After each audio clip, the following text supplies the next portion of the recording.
Ladies and gentlemen, welcome back to a whole new episode of Full Steam Ahead. I'm your host, Zoe. Co-host on the other side, Mr. Cantu. Oh, How so we you doing? surprised? Good. You got those hangover glasses or what? They're not hangover glasses. It's just vibes of the 2019 World Series. I think every Astros fan knows how that went out there. I believe Sarah Langs had even put out a tweet saying the last team to do that was the 2019 Astros, and history repeated itself basically in 2019 with the ALCS. So I mean, it was. I mean, Siri's talking to me right now, but I mean, I don't know what to say, Angel. Astros had it in the palm of their hand. They had it right there in their hand, ready to go. Just needed one win to reach their third consecutive World Series, and they couldn't win a game at home with runners in scoring position being a number one factor, offense, inconsistency, the big hits as well.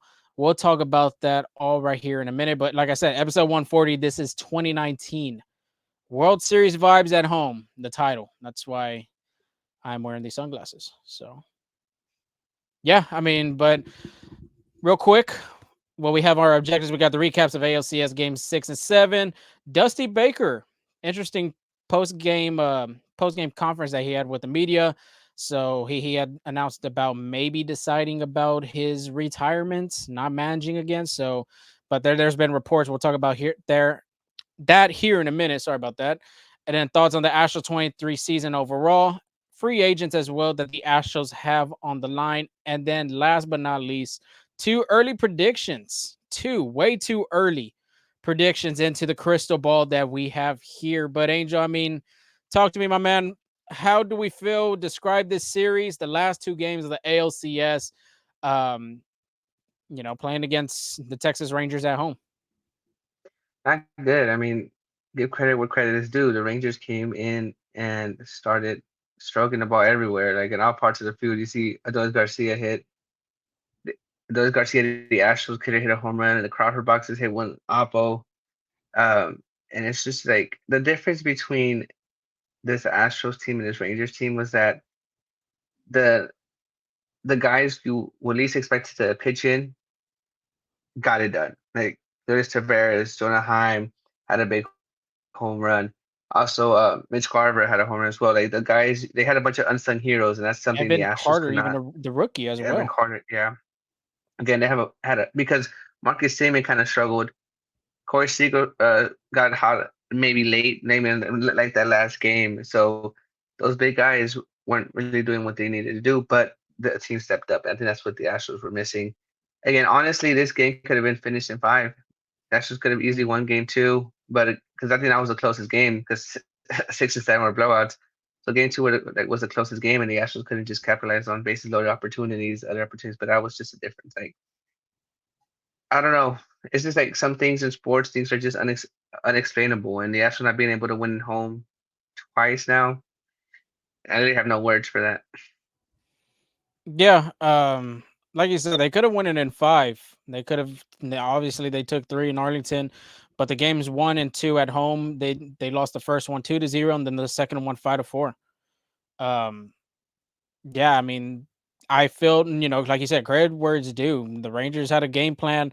They even said it after the post game that they knew Christian Javier was going to throw that fastball. I mean, and the guys on the other side were on it. Obviously, you saw that Corey Seager home run, Mitch Garver as well, and then Adolis Garcia too. You know what they did to prepare for that? I don't know if you heard. They had like those little plastic spongy balls, and they threw them in the machine so they can mimic the rising action of the fastball. That's pretty smart, honestly. Yeah. That is really smart because of course Javier has that visible, but yeah, that just a lot. I can't emphasize a lot as much as I can because they had a bunch of opportunities. the offense, and like you're saying, Angel, too, the unsung heroes for the Rangers, Jonah Heim and all them other guys. The Astros middle part to the end of the lineup just didn't get it done for the Astros. Kyle Tucker, of course, is the way he had in this postseason. Jeremy Pena, 22 MVP from the ALCS and the World Series, just didn't get it done.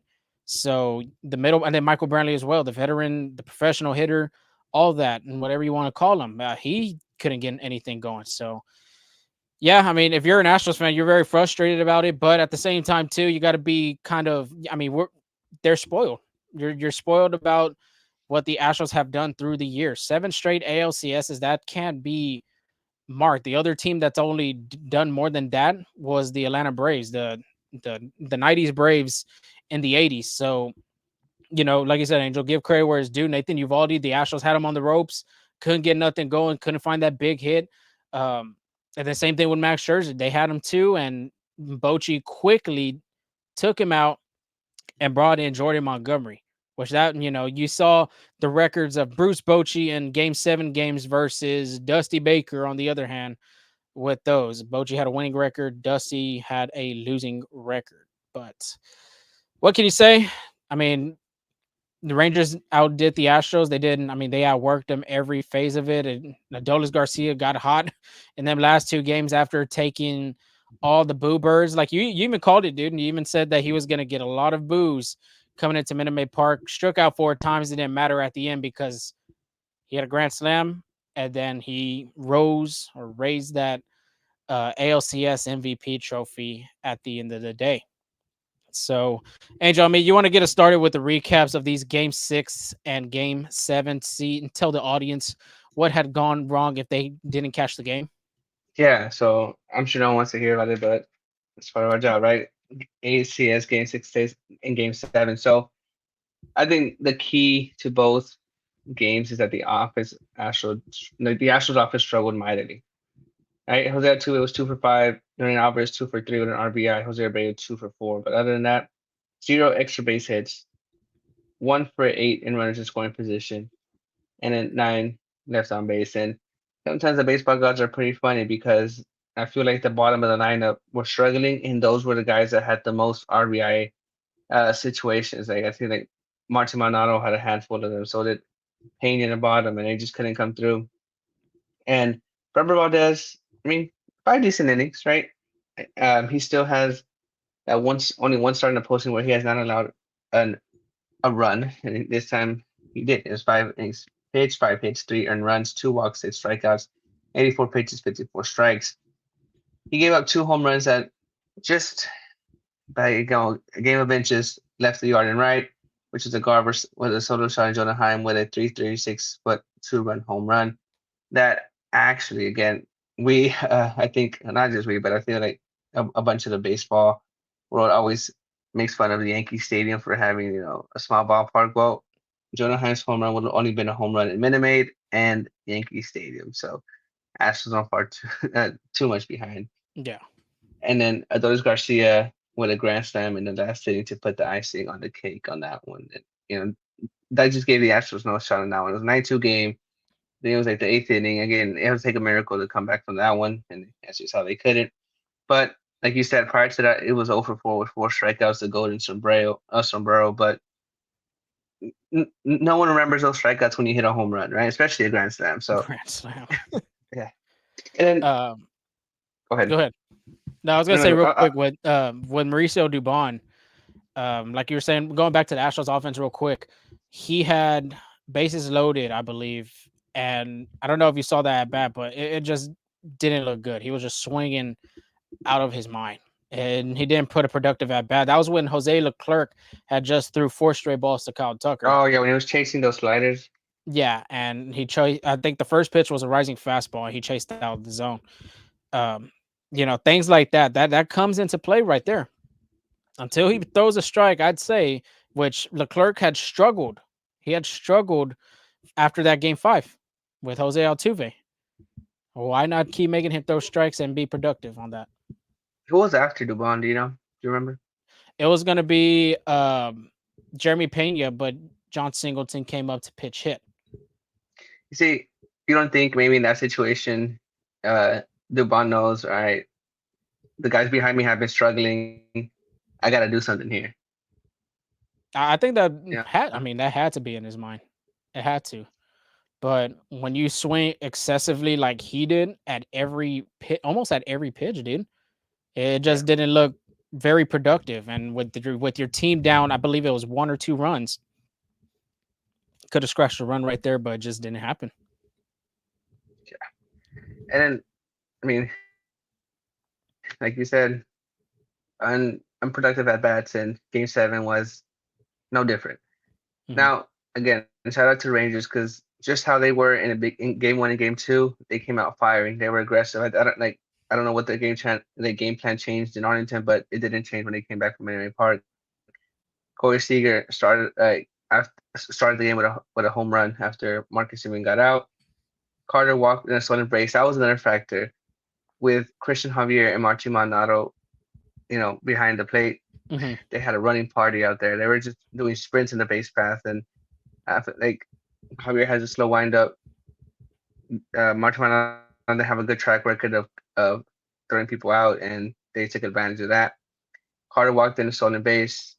Uh, Garcia hit a tower shot fly by the center field, and Bradley couldn't make the play. And then Garcia hit an RBI single. That one, he thought it was gone, stared at it, and got a single. But he made up for it because he knew who was behind the plate, who knew who was on the mound, and still second base. So basically, the double was, there. And then Yeah. Christian Javier, totally different, totally different. But like you said, they're prepared for they knew he was gonna come with the fastball. The game plan didn't change, and I think when you have like consecutive, you know, when you're pitching like consecutive against the same team, I think he has to change a little bit because like they're gonna adjust. These are major league hitters, but nothing Mhm. adjusted. An inning at third, 4 hits, 3 runs, 1 walk, no strikeouts. Command was a huge issue, and it's been an issue the entire season. That's why he had those patterns of 4 innings pitched or 5 innings pitched in the playoffs.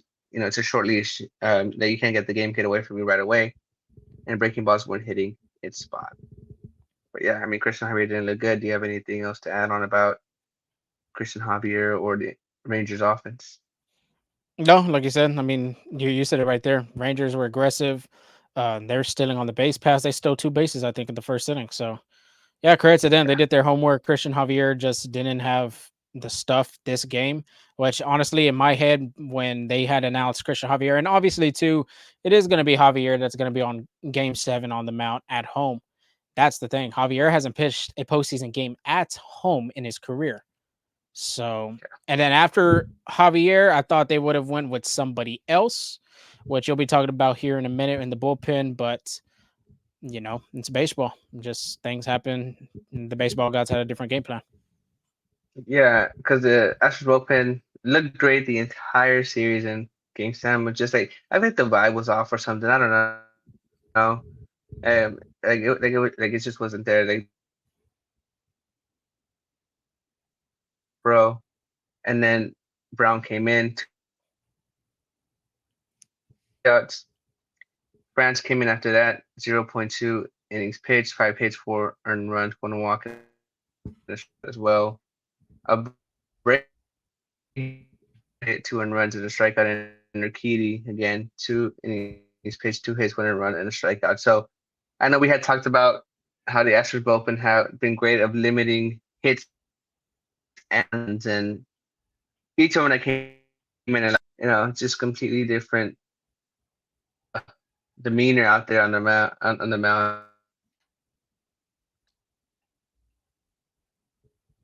Do it all because the Astros made it bottom or the order couldn't get anything done in Game 6 and Game 7. Besides, Yeah, I the mean, main core, Altuve was 2 for 5 with a home run RBI.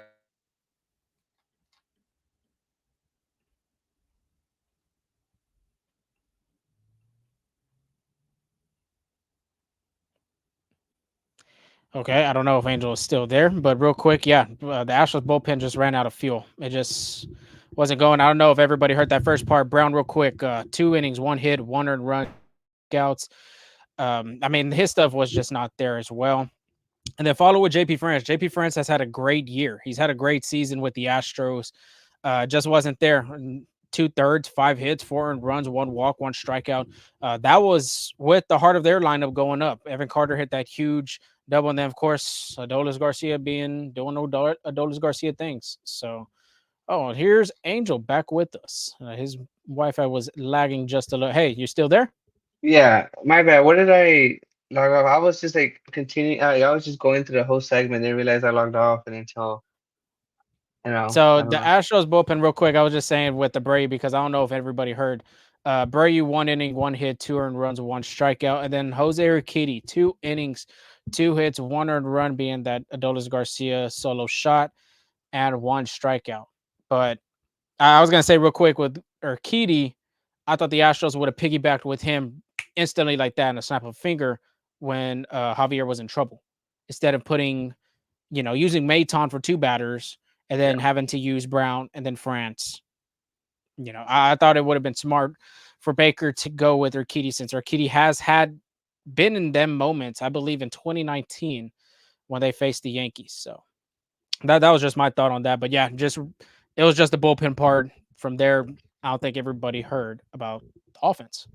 yeah. Okay. So I was literally went through the entire boat. I went through the entire bullpen, I guess, by myself when I was logging off. And okay, but we're in the offense. But like we said, the Astros offense was more the same in Game 6 and Game 7. I think besides the core four, not much was being done in that offense. Altuve was 2 for 5 with a double, a home run, and RBI.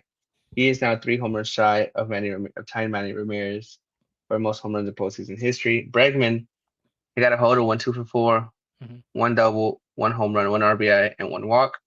Alvarez 3 for 4, one triple, showing up the wheels. I One told you home, he has underrated speed. I told you yeah, that. one home run, one RBI, and a walk. And Abreu 2 for 5 and one RBI. And I want to give credit to Abreu for stepping up big in the postseason Well, because yeah, we'll give him a round of yeah, applause for that. Yeah. and again, like baseball's such a mental game. Just look at Tucker, right? Like Tucker, I feel like look defeated up there sometimes, but baseball's such a mental game, and being able to turn the script in the postseason and produce. I mean, I bet that has to feel good for him and for the team going forward. So shout out to them. But everybody else, 2 for 14 with runners in scoring position, 11 left on base, and at that moment, that was a difference maker between this series. Because honestly, if the Astros can hit the runners in scoring position, Game 7 doesn't happen, and there's an opportunity that Game 6 doesn't happen either, right? Because I think that first game against Montgomery, the Astros had their chances, right, and they just Hmm. couldn't produce, right? So I think situation if they can have situational hitting, you could see the Astros going to the World Series again. But again, it's baseball; things happen, and it just wasn't on course for the Astros. I think too they could have done like some hit and run factors. You even saw Kyle Tucker even trying to do a bunt, do something. I think stuff like that, like Maldonado when he comes up to the plate with the runner on first or runner on second. Well, not even runner on second, but runner on first with 1 out. You could do a hit and run situational right there, especially with him trying to swing and put the ball in play. Which I mean, there was some times that he did, but majority of the time he really didn't. And then there was a situation in one of the games, I think it was in the fourth of game 7, fourth inning in game 7 or fifth, one of those. You had runners on first and second with 1 out and Maldonado was still at the plate. No offense to Maldi, but I think you could have had better chances with Yainer Diaz, and that's when Maldonado popped up to right field. And Diaz's last appearance at the plate was a single. Maybe that gave him some confidence if he would have gotten his chance to go hit in that situation. But things happen, like you said. They just did not capitalize on the opportunities that they had with runners in scoring position. You're not going to win a bunch of ball games either. Going, having 2 for 14 with runners in scoring position. I think the Rangers were 6 for 10 in Game 7. Yeah, So, that was the like, difference. yeah, you just tip your cap to the other team. I'm not gonna say shout out to the Rangers, but you tip your cap to them because they did their homework. They did everything that they could on just to put pressure on the Astros, and they just did that in both games. Yeah, and I have some friends that are Rangers fans, and over the Dallas when I stayed out there, and the academy's already packed too. Yeah, It's like the same feeling. But yes, they're on their quest for their first World Series title in their history. I think this is the third time they're going to the World Series since 2011. So who do you think's yeah, gonna who do you think their opponent's gonna be? as of right now, Phillies are up 2-1 in the bottom of the fourth with the runners on first and third and two outs, and they are hitting with Brandon Marsh onto the plate. You I know, think a Phillies and Rangers matchup would work really good. yeah, I think uh they're more like on par to each other, right? I feel like they match up well, but Mhm. you know, the other Phillies always win when there's a recession. So it's just like Yeah, they'll, it's they'll like have to. They might face another Texas team. no, no, yeah, but I'm saying it's like I don't know what Astros fans prefer having the Texas Rangers win the World Series or going through another recession because the Phillies won 1980, there was a recession. 2008, there was a recession. So they could poison, I guess. I don't know. We'll talk about the season in a minute, but I think the window's still open a little. I'd say I Yeah. think it's still there, but we'll talk that here in a minute. But I mean, credit where it's due. Rangers just did a great job against the Astros, and they're on their way to the Fall Classic. But I mean, Dusty Baker, manager of the Houston Astros, World Series champion, and has a long track record as a player, as a coach. We might he might be done. He might be done. So Dusty Baker rides away during the press conference. This is per China Rome and Britt Giro- Giroli. Giroli, Giroli. Giroli. Dusty Baker has told multiple people that 2023 is his last season as a manager. And I don't know if you saw the interview, but he was a little, I wouldn't say sentimental, but he was a little, obviously, like they had just lost uh the World Series. I mean, not the World Series, the ALCS. Sorry, I'm like typing and saying at the same time. Um, they had just lost the ALCS. Um, big moment for his second ring, and you know, baseball has been big in Dusty Baker since he was a kid, all the way till when he's like 80 years old. He's been surrounded by baseball. So, um, but yeah, we might be seeing the end of Dusty Baker. And then this is even pretty athletic. Dusty Baker has expressed multiple inside and outside the Astros organization that 2013 will be his final season as a manager. Right? Mhm. What do you think about that? I mean, the man's been there when the Astros were going through, the scandal. Crane needed a manager that could handle have a Crane needed a manager that can handle that situation, and he's going to have the burden on him too because he is going to each stadium hearing the boos and the negativity and all that stuff. And I thought when they said Dusty Baker being the manager, I think that was maybe my top 3 candidates, but it wasn't my number 1 choice.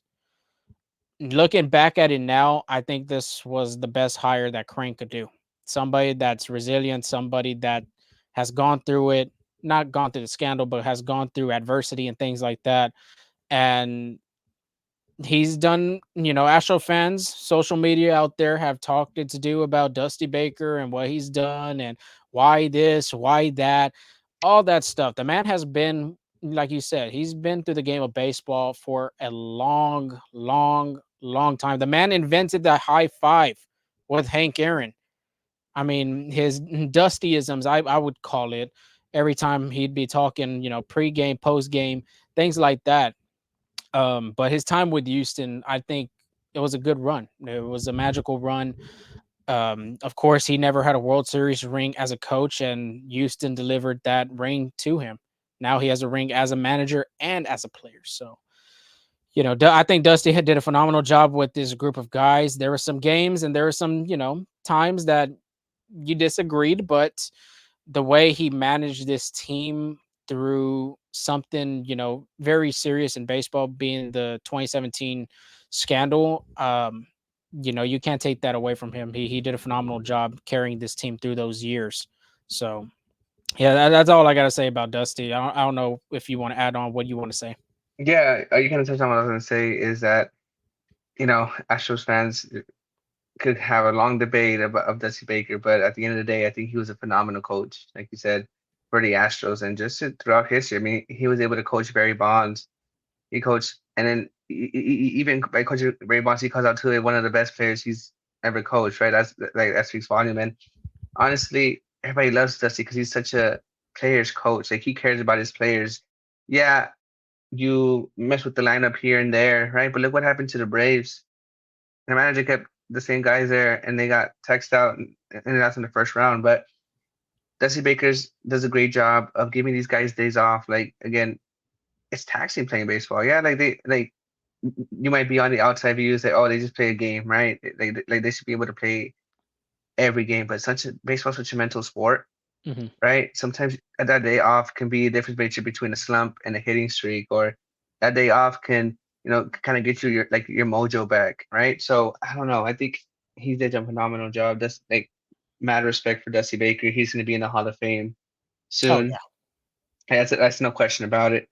And yeah, I think, and I'm gonna say it, and because I truly believe it, I think, yeah, they should have had Phil Garner, AJ Hinch, and all these managers. But I think Dusty Baker has been one of the best, if not the best manager that the Houston Astros have had. I agree. I think three. I would not two or three, one or two, because obviously AJ Hinch bringing their first championship ring to Houston, being with the 2015 Astros, being with that group of guys. He was close again, the one in 2019, but fell. And then obviously Crane, with the situation from there, he decided to part ways with him. And like I said, Phil Garner too, first appearance in franchise history to go to the World Series. Yes, they did get swept by the White Sox, but hey, he made it there. So yeah, I give you credit. I think Dusty has to be number one or number two on the managerial rankings of the Astros franchise. But real quick, let me say his resume. 2020, one win away from the World Series. One win away from reaching the World Series. Obviously losing Game 7 against the Tampa Bay Rays. 2021, they lost the World Series to the Braves 4-2 series. And then obviously in 2022, they won the World Series. And then 2023, obviously one win away from the World Series. So yeah, I mean, he did a phenomenal job. Look at that. You had four chances to get there to the World Series, and he got there two times out of the four. But I think, yeah, it just things didn't go that route, and it just didn't go the way for the Astros. But I mean, just like you said, the guy that he is, he's a player's coach. I mean, I'm pretty sure with the JP France situation, the man was supposed to start that game, and France understood what his situation, the family situation on France's side, and he told him go. That's important. That's family first, everything like that. He brings like the Latin players. He brings some of the Latino dishes to the clubhouse, or he goes like he said for Game 7. I think he got pistachio muffins and I think blueberry muffins and brought it to the clubhouse. So, a guy that like that loves the team, loves the camaraderie that the guys play for him and have one for another.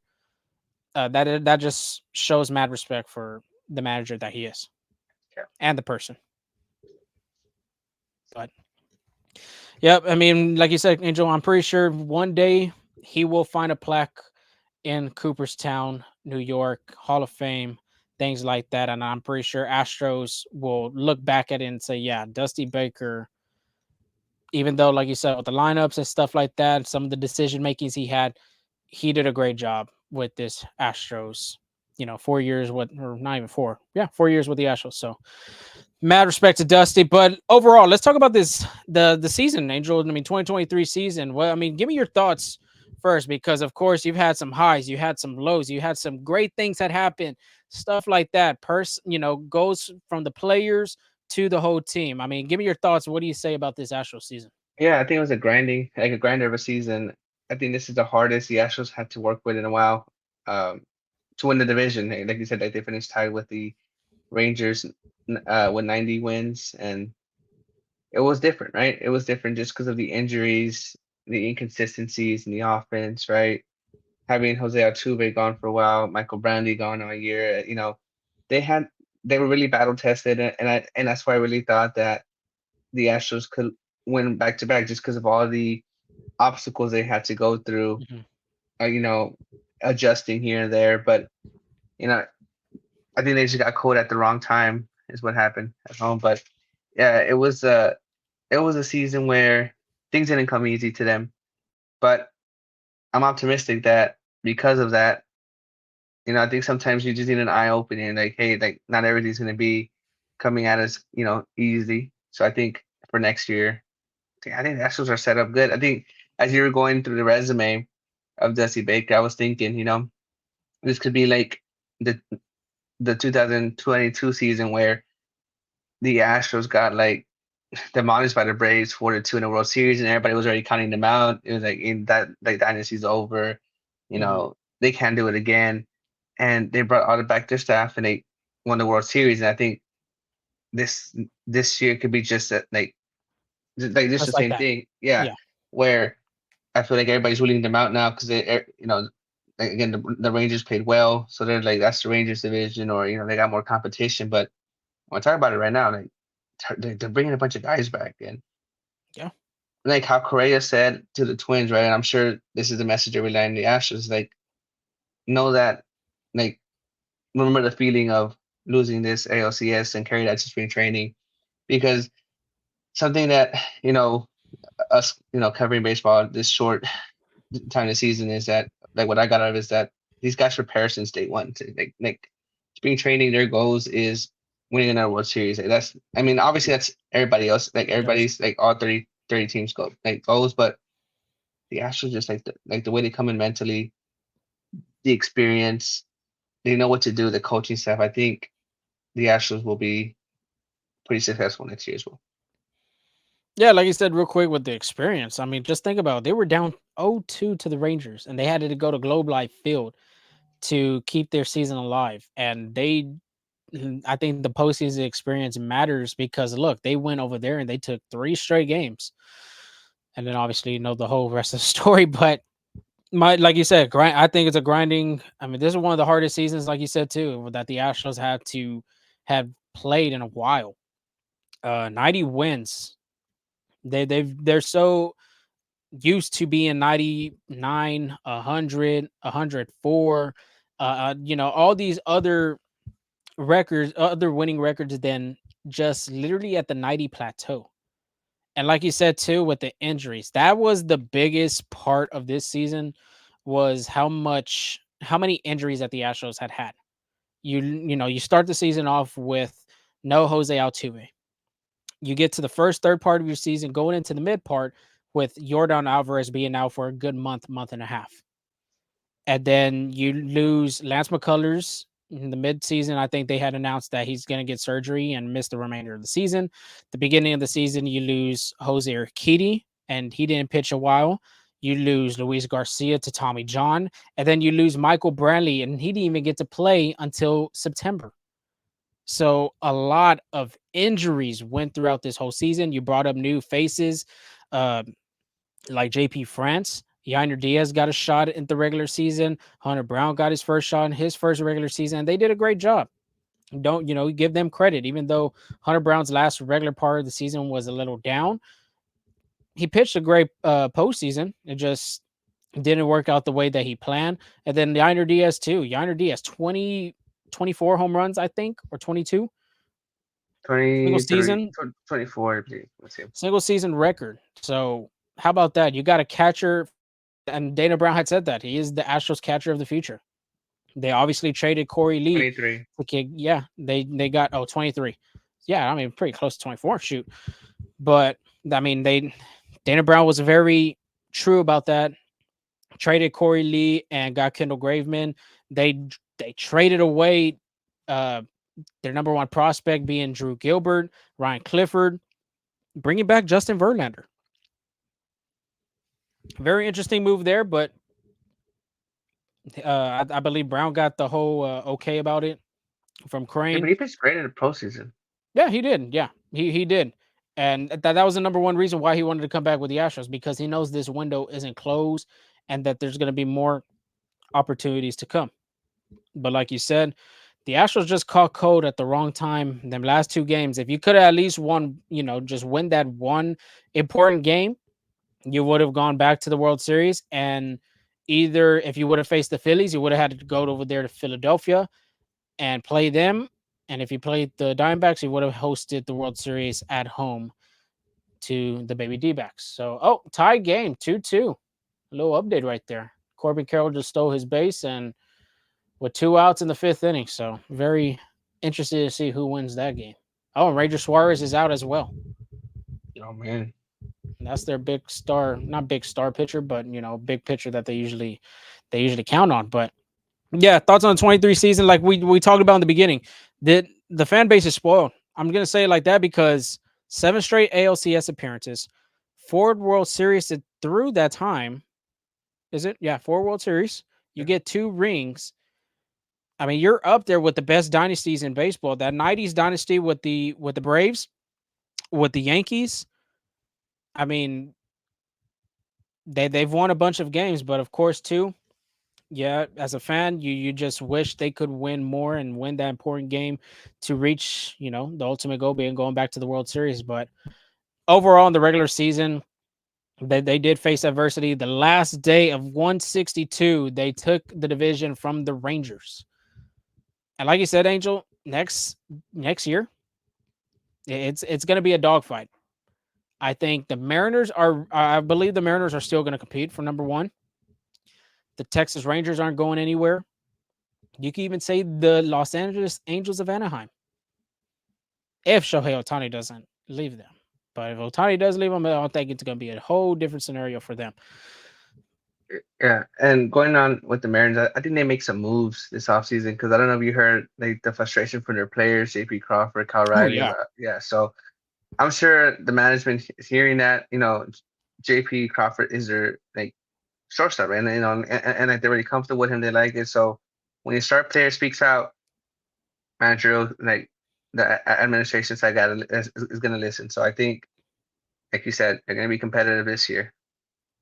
yeah. Cal Riley was the main one, though. I mean, Oh, I'm that sorry. man spoke. That man spoke to the platform and told everybody. I mean, Crawford did too. I think Crawford and somebody else had backed up what Raleigh had said. But yeah, they're gonna be there for a while. They were just they last year they tasted the postseason. 2024, they're gonna do whatever they can to get back. And obviously, Astros fans already see how the Rangers are piling on.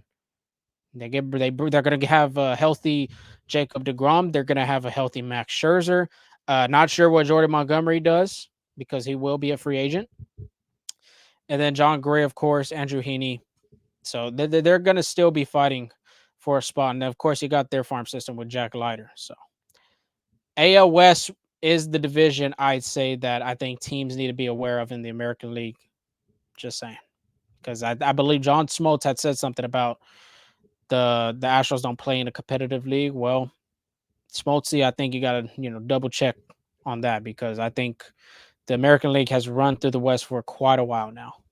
Yeah.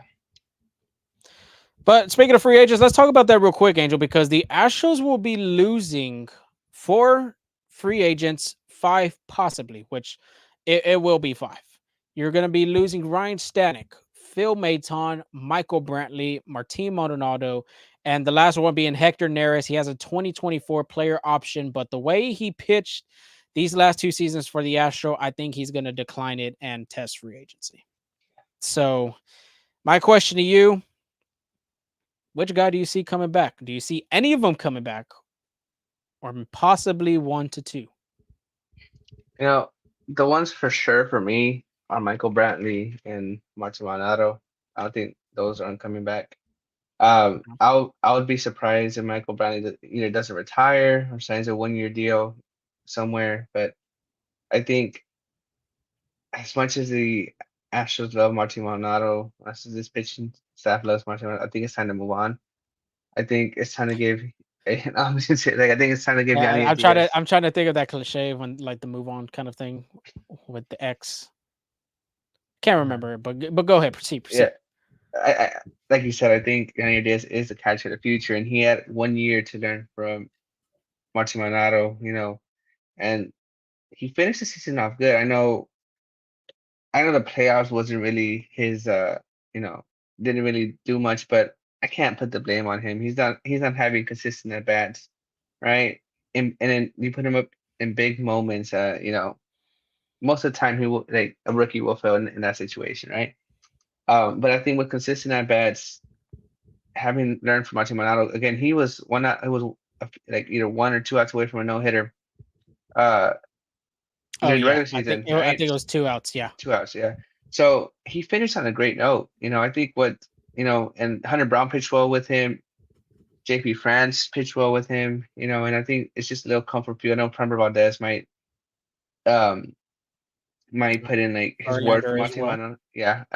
Both of them I feel like will put on his word to bring Monty Manado back, but the Master's opinion is like I think it's time to move on. I think it's time for them to get comfortable with the future, which is Yanni Diaz. And I mean, give credit to Yanni Diaz. I think he can hold his own behind the plate. Like the base running game was limited against him because he had that great percentage of that. So I think if he can manage calling games and he showed he can, I think he'll be great. But I think Hector Neris is due a pay raise. I don't think he comes back for the Astros. He has a valid argument. He can really tell the Astros like, "We I give Montero this. Why can I not?" Yeah.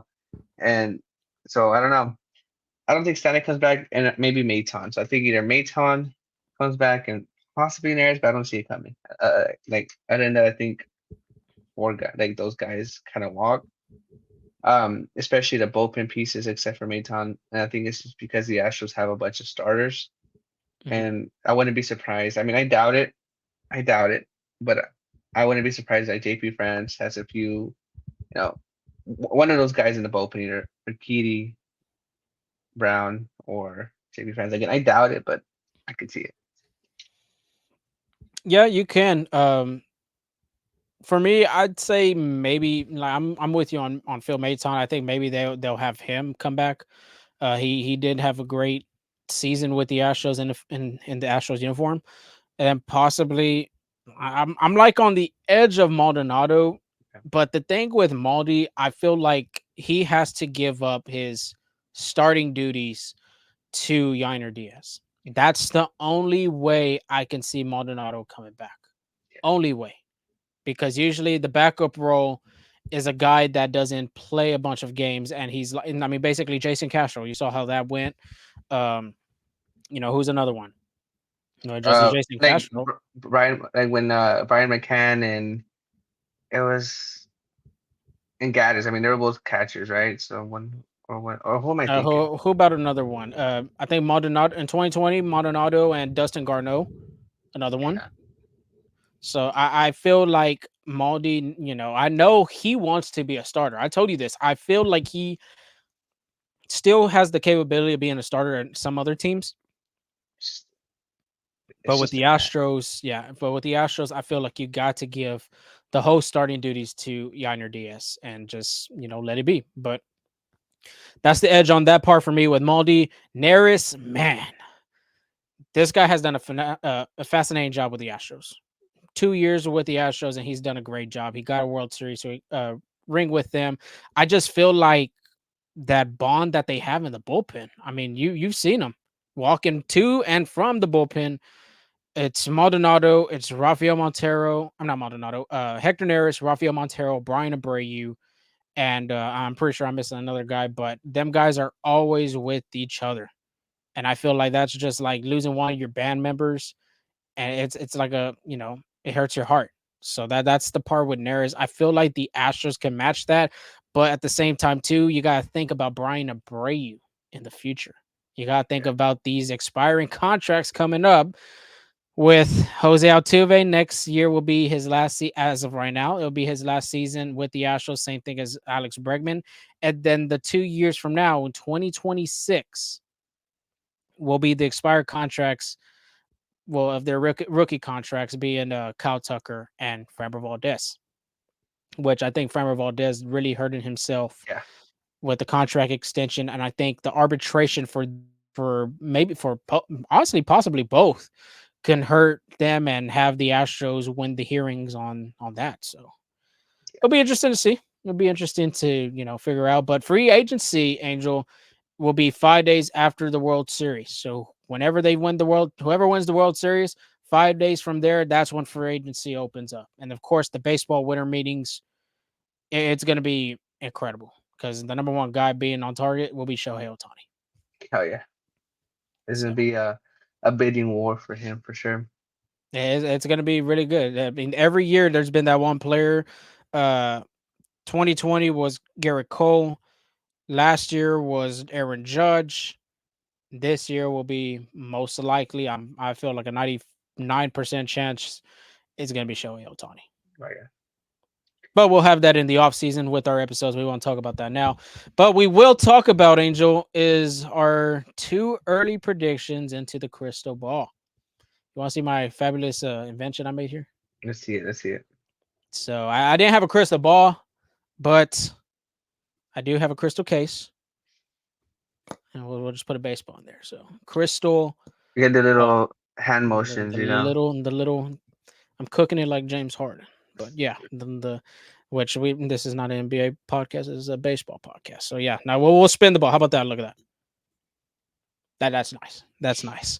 But Angel, I mean, what? Tell me, dude. I mean, give me one of your early predictions into the fabulous crystal ball. Right. The first one is Kyle Tucker will have a contract extension before opening day Ooh, 2024. Now, I interesting. know what everybody's saying, playoffs showed up, but this guy had an amazing season, regular season. Mhm. If it wasn't for him, the Astros might not even make it to the postseason. You could see easily the Rangers and the Mariners making it to the to the playoffs. But when Alvarez was gone, when Altuve was gone, Kyle Tucker really put the team on his back, and he was just an overturned call away from a 30-30 season. I know he appealed the triple, wanted a home run, and Mhm. it gave it to him, but he was just a home run shy for a 30-30 season. And I think he's earned it. I think he deserved it. Yes, I know postseason he didn't come through, but you gotta look at his track record and the way he's been playing. He was almost what top five, top six MVP voting in the regular season. He was having that great of a season. I'm sure there's gonna be guys, teams ready to pay Kyle Tucker, so why not the Astros, right? Another one. I know they have. No, let I me know spin they the ball. have. There I you know go. they have Jordan Alvarez in left field, Kyle Tucker in right field, and Chaz and the platoon of Chaz and Jake Myers in center. But I think the Astros signed a big name, hard hitting Ooh. outfielder. Right. Uh, Yeah. I'm Okay. not. Can you give me some examples of some players, maybe? I would have to see the list of the 2020 free agents. I'm not. I don't have them on top of my head. Okay. When you Uh, when you do that, I'll give him one of mine real quick. So okay. spin of the ball. Mine first prediction for the 2 early predictions will be Astros will trade for a big arm. I think. I Okay. think. Now, that's why it's a prediction. It's opinion. And one of those players will be either Lance McCullers Jr., Luis Garcia, Jose Urquidy, or JP France will be a part of a deal to bring back a number two, a number one, number two guy in the rotation. Okay. Why? I don't know why, but the Astros have a lot of starting pitching depth. I mean, you can't have a lot of arms. There's nothing wrong with that. You have Justin Verlander, you have Framber Valdez, Christian Javier, Jose Urquidy, Luis Garcia, Hunter Brown, Lance McCullers Jr., JP France. That is eight pitchers, starting pitchers. Can one of them turn into a relief role? Maybe, but I think they just go out there and trade for somebody. Why have all that? Why you can make something bigger, be more impactful for the team. It could even be for a reliever too, but I say a big arm name, maybe Dylan Cease.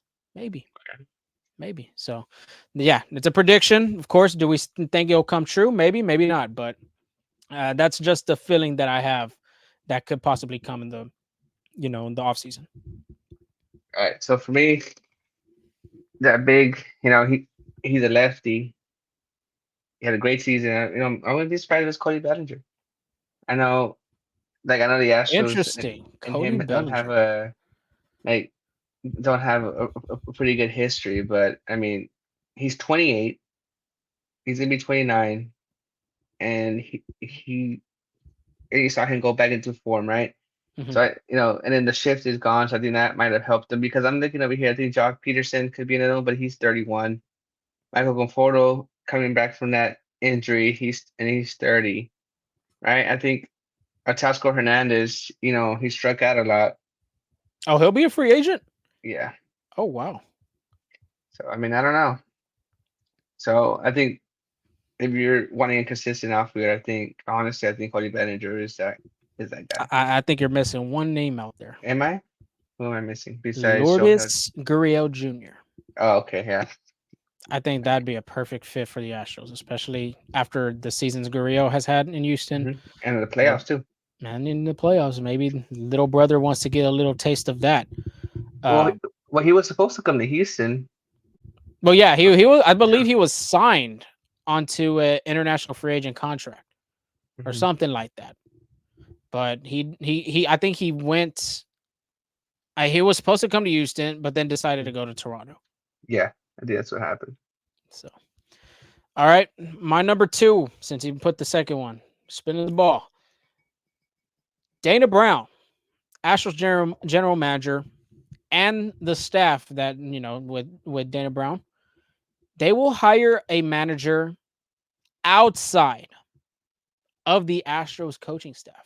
Okay, so you're not looking at Joey Spot as the next manager then? I do like the fact of him being a Houston manager, but I just don't think Dana Brown would want to have somebody that's been here. I think he might have, it would make sense to have Joe Espada because Espada's been here, I believe, since 2020, I believe, Yeah. or even But 2019, actually, because your guess is 2019, AJ Hinch was here, but Alex Cora was gone already. yeah. So, I mean, uh, I mean, that's not bad. he has a great connection with the Astros players. I wouldn't mind having him back, but I just have a feeling that outside it could possibly be the Astros, not the Astros, the Atlanta Braves bench coach. I've heard stuff about that. Maybe Troy Snitker's, no, not Troy, Brian Snitker's bench coach could be available. There's some other guys out there too that are available. I don't know if you caught with Bob Melvin. He decided to change cities from San Diego to Yeah. San Francisco. That one was crazy. So I mean, This Friday too. there's a lot of managerial spots open. I believe there's 5 teams right now. And then plus, you know what Joe Espada is gonna do. You don't know if he's gonna go out there and go try and get one of those positions. One of my choices, which we're gonna have another episode about, breaking down managers. Jeff Bannister. Do you know who Jeff Bannister is? Yeah, I think you were big on him last year, in this past season too. Yeah. He was the former manager for the Texas Rangers.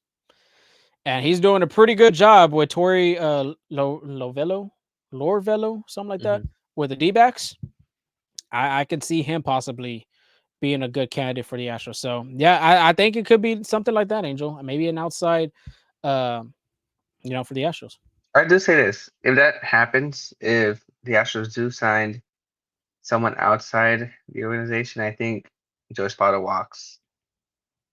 Well, And that's if he doesn't even go and look out for them spots. Because last year, obviously there was already a manager guaranteed for the Astros, but last year he went to New York. Last year he went to San Francisco, and he was top three. He was the top three that's, finalist for those jobs, and he just wasn't able to get them.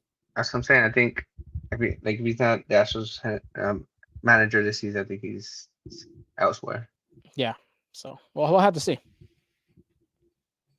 But Uh, do you have one more, or do you want me to say my last one?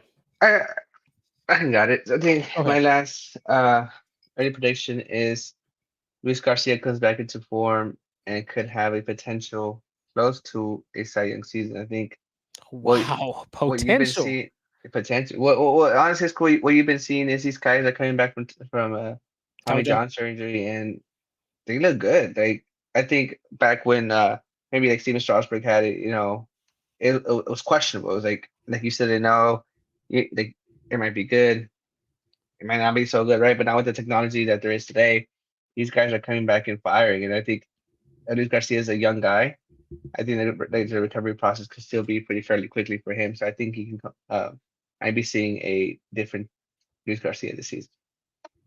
That's a good one. Then I don't know about the potential of being a Cy Young.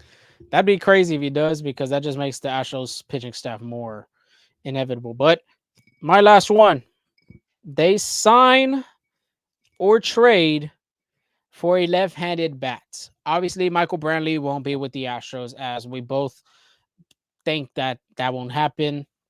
So they're gonna need a left-handed bat. They still got Kyle Tucker. They do have Jordan Alvarez, but if they're gonna get a left-handed bat, they're gonna have to sign or trade. Sign, like you said, Cody Bellinger could be a good one. Michael Conforto is like on the verge of a good one, but at the same time, too, you just don't know how he's gonna hit. Jock Peterson, the man hits for power. You already know how that goes. But trading wise, look at Alex Verdugo. Okay. I think he's on his last year of his contract. Maybe the Astros could kind of like sniff on him and see what his situation is over there in Boston. Max Kepler, he still could hit home runs. He had 40 home runs in the season with the Twins, I believe, 2 years ago. He did deal with the injury this past season. Maybe he can be with Houston. Stuff like that. I find that interesting because Brantley will be gone. Maybe they look for a contact hitter and a left-handed guy. So I think that's them two possibilities are signing or trading for a left-handed back can happen. Okay, I can see it. So I guess you just I guess you see Cody Bellinger in that Astros uniform is what you're saying. Yeah, I think everybody's going to be very trying to figure out how to what's the word? How to kind of not control it, but kind of Mask or not mask, but even get used to. I don't know. I can't put the words not right there in my mouth right now. But yep, that is the it for Crystal Ball, and that is the it for our episode. Continue to follow us at Full Steam Ahead on Twitter, TikTok as well. Follow our new YouTube channel, which it's not you because it's our year already. It's already going to be 1 year next year. 35 subscribers. I feel like we could do better next year. We'll continue to have our videos on here. FSA Full Steam Ahead on Instagram, Threads. You already know we're still there. Podcast platforms. We got Spotify. We got Apple. We got Google. Angel, you have anything else before we sign off, dude? yeah, I think uh this might be a season of the underdog because the Arizona Diamondbacks just took the lead 3-2 on the Philadelphia I Phillies. just feel like the Phillies have a better shot, but if the Diamondbacks want to prove us wrong, by all means, do it. Yeah. But off-season plans, I'm thinking we'll probably do maybe more of a one episode a week. I know baseball season. I know for us doing a podcast episode after each series has been tiring. Of course, we do have our own things, our own matters that we have to put into account. But most likely, it'll probably be a one episode a week when it comes to baseball. Maybe meetings, maybe two, but more than likely it'll be one. But Angel, you got anything else before we go? No, yeah, just thank you for another great season. Another Full Steam Ahead podcast. We thank you for our listeners throughout the year. Um, you know, Unfortunately, the Astro season came to an early, so you won't hear our voices as much. So, but hopefully you missed us. Hopefully you hear us in the off season, and thank you for being supporters, and we hope to have you listen to us for the next year as well. Yeah, it was a great year. I mean, this was our second one. First one being a World Series champion, and then the second one just one win away from the World Series. So it's been a great ride doing this. This is my second year, Angel. This is his first year. I'm pretty sure I could speak for him. He loved doing this.